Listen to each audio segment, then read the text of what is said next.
Hey, what's up guys? Dan Trevidi here, hope you're all well. So I'm doing you a video as requested all about lease options and delayed completions. Turn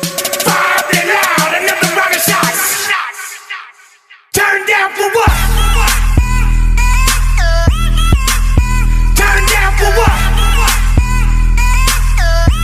Now, for those of you who are watching this video and may not know what they are, don't worry, because I'm going to go into some of the detail explaining what they mean and how they can help a lot of you secure great deals, get planning gains, do the development, and then realize the final value on any property transaction without the cost of finance. And in some cases, these enable people who don't have cash to invest in property to literally buy deals, take control of deals with very little money down. So let's get straight into the video. But as ever, before we get started, I just need you all to do me a huge favor, which is to smash the like button and don't forget to hit subscribe.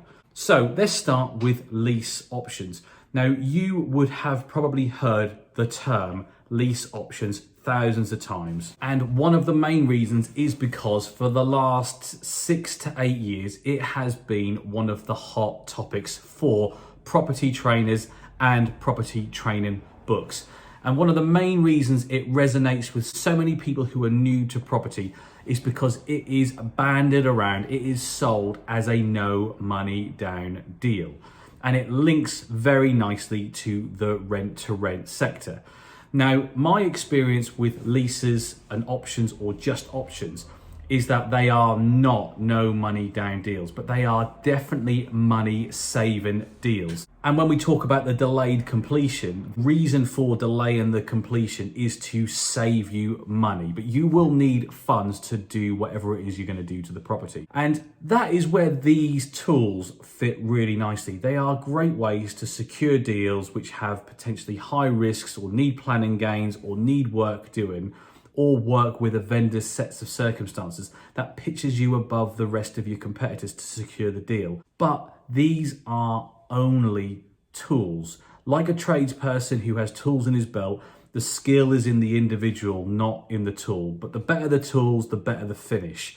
And these are no different. One of the biggest gripes that I have when I am networking or talking to people or having a conversation over the phone with a new property investor is that they are fixated after the back of, say, training or reading a book that sells the dream of just doing lease options, just doing delayed completions, just doing rent to rent, just doing X, Y, and Z. Now, the difference between strategies and tools is that a strategy enables you to move with the times, move with the market, and move with the legislation, targeting a certain market in a geographical location.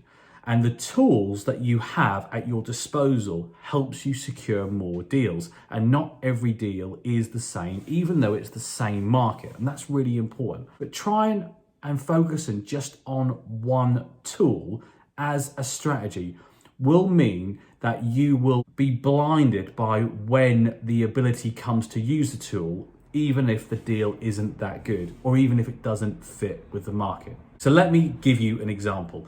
The amount of times I have met people who tell me I am just doing rent to rent, or I am just doing lease options, is all well and good. But my next question is, what market are you targeting? And their response, really unfortunately, is landlords, people who need to rent their property.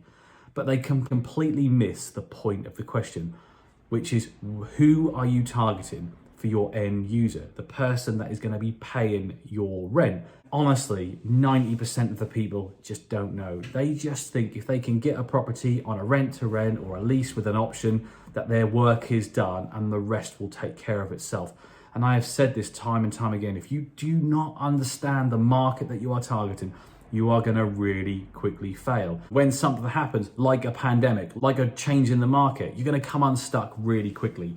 So please, if you are going to take anything from this video, and that's why I'm saying it right at the start, so you can click straight off if you just want to listen to me once on this video, do not focus on tools as a strategy. Use the tools to focus on the strategy and direction and know the market.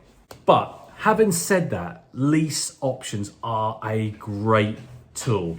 And I'm going to talk about a deal, and I'm going to use the deal that I've done as an example, which I use basically 3 or 4 of these tools in one deal. But before we talk about that, let's just break down what a lease option is. So a lease is pretty much what it says on the tin. It's where you take control of a property and you agree some form of rent for a period of time. And that is between a business, or it could be between you and a landlord or a residential owner, whatever it is. And the reason why it's called a lease is because typically it will be your company doing business with another company and not an AST. Because the reality is you're not going to be occupying the property. You're going to be leasing it, looking to just pay the fee whilst you do work or whilst you rent it out. And this is where it merges with rent to rent. Because rent to rent is where you take control of a property and then you rent it out to your target market. So you never occupy the property. You either rent it out as a whole, you rent it out room by room as a HMO, or you rent it out as a whole to serviced accommodation. There's loads of different strategies that you can do with rent to rent. A lease with an option is an option to purchase. And I say option to purchase. It's not an obligation for you, but it's an obligation for the seller to sell to you under all the different criteria. Now, options have been around for literally decades, and they are typically used when someone wants to take control of a piece of land where they can go and get planning permission, and then they take the option to purchase post receiving the planning permission. And that's been used for farmland for literally decades. And it's great because the risk to the owner of the land is that someone else is going to fork out all of the money to go and get the planning. And if the planning never comes off, the individual who has spent the money has lost out, and the landowner, the farmer or whatever, hasn't lost anything.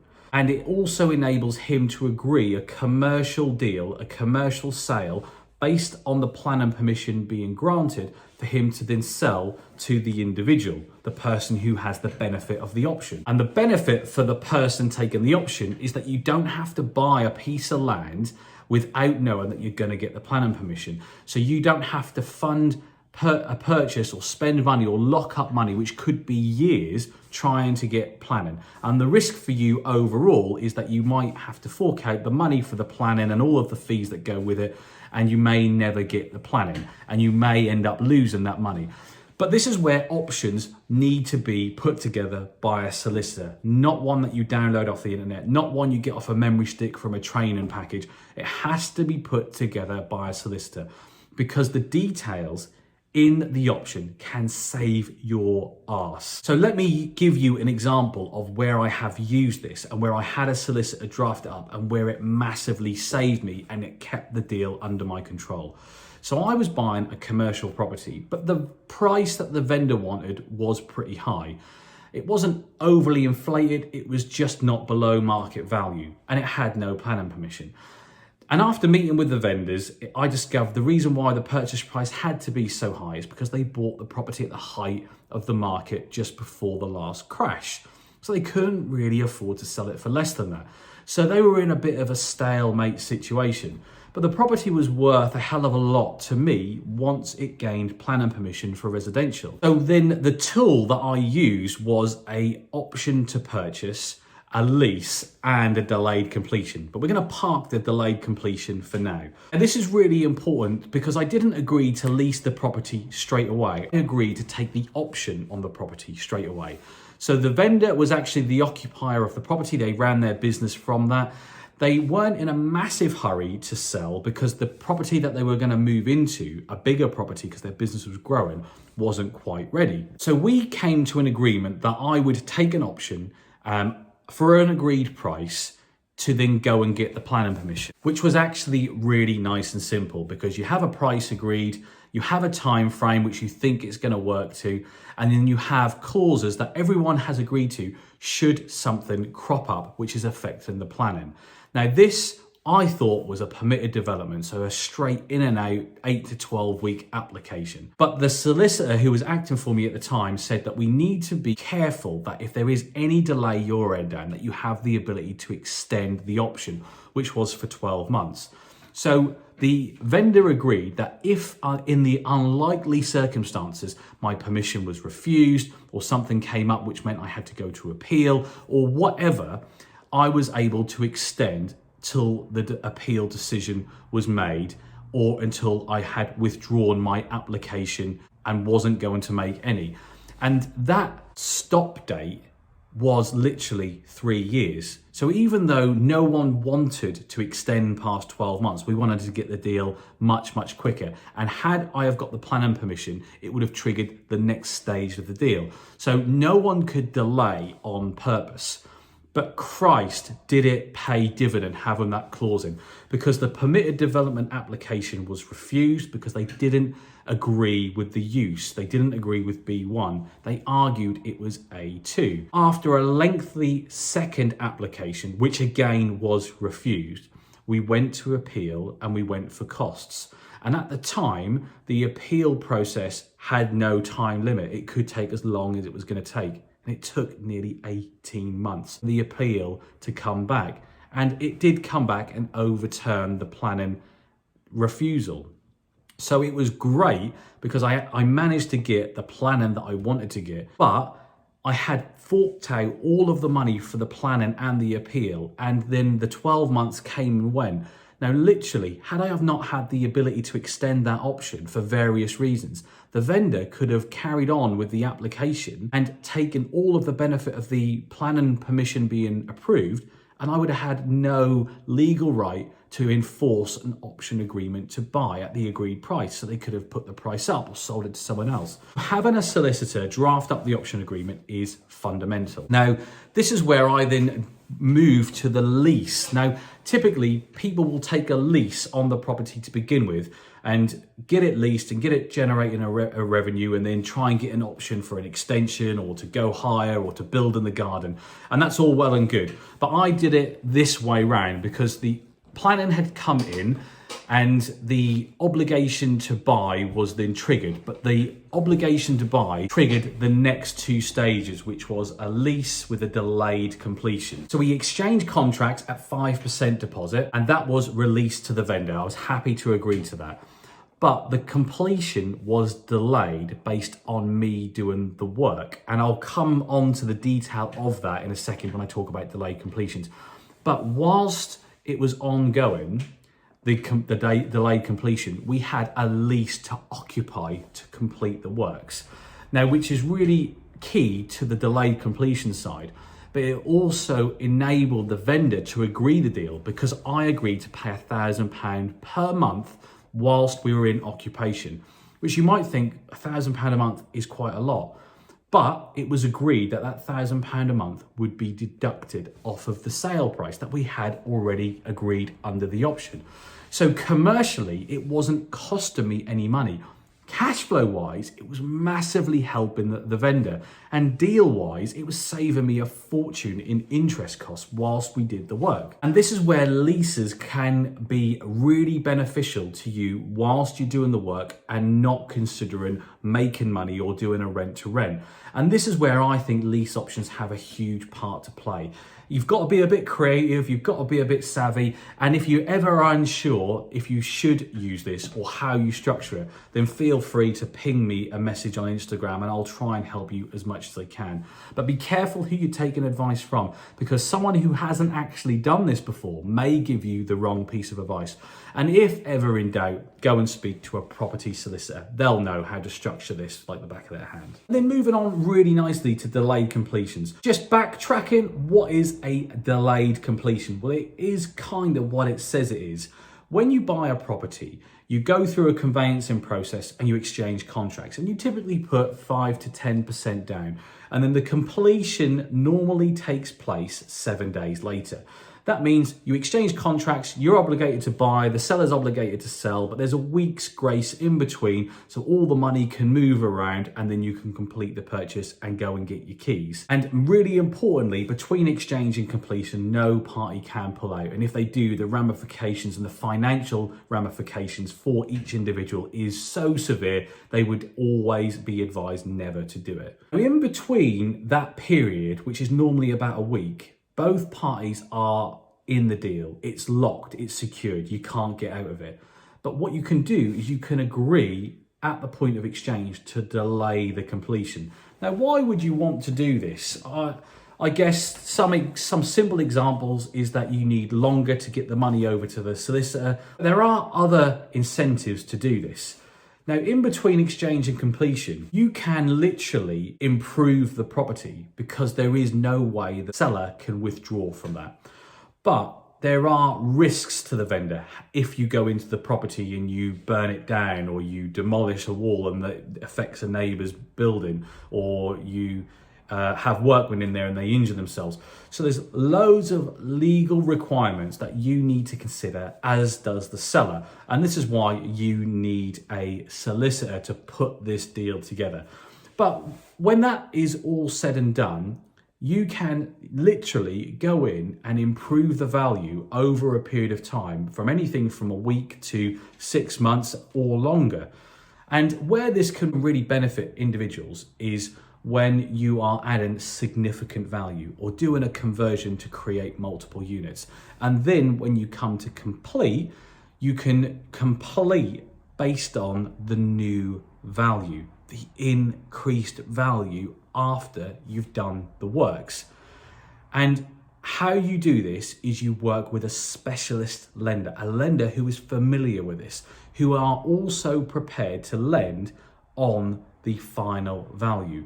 And if you are struggling with any lenders or you don't know who to turn to, I'll leave a link in the comments to Grace Charles Lendon, one of my companies, which I will then introduce you to one of my brokers who will be able to help you with this specialist type of lending.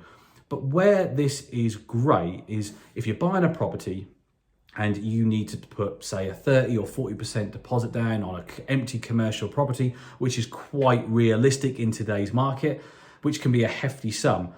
Or you put 5% deposit down on exchange, you delay the completion for a year, you agree all of the terms to go in and do the work.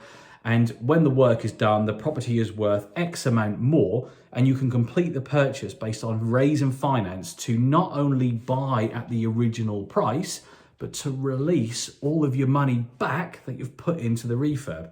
So you don't have to fork out 40% deposits and hundreds of thousands of pounds on the conversion. You can literally just pay for the conversion and complete the purchase with the higher value loan in place to pay back all of the money as quickly as possible. And how I used a delayed completion in the same deal is after we exchanged, after we agreed the lease option, the lease terms for me to take occupation for my guys to go in and do the work and create 4 flats and 1 office for my company to have, we were then able to get a valuation from the lender, one of the lenders I'm talking about, who would then complete the purchase based on the higher value and a loan to value that releases an amount of money which pays off the vendor, pays me back my refurb costs, and we end up with a property purchase already completed, and you don't need to refinance it in, say, 6 months' time. So there you have it. That is really my examples of lease options and delayed completions and how you can use them,